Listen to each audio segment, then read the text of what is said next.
Dagon magpuyo ka diha sa yuta, ug maghimulo sa kalinaw.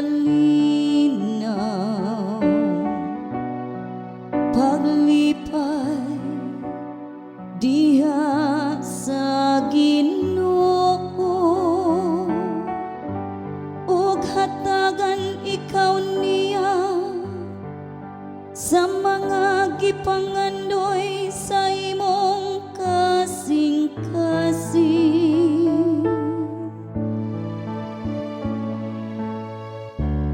Ang kaluwasan sa mataharon nagagikan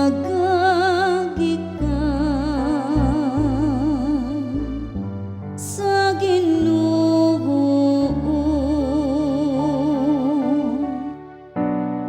Ang Ginoo nagabantay sa mga kinabuhi sa mataron.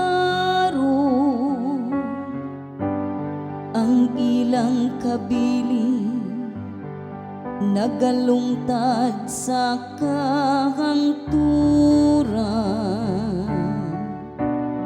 Dili sila kaulawan sa panahon nga dautan.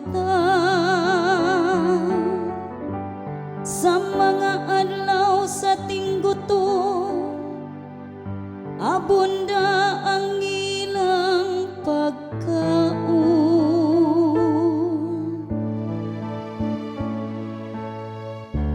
Ang kaluwasan sa mataharon nagagikan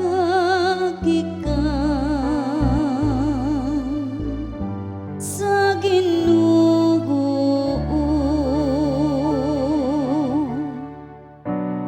Ang kaluwasan sa mataron nagagikan sa Ginoo. Siya ang ilang dalangpanan sa panahon sa kaguol.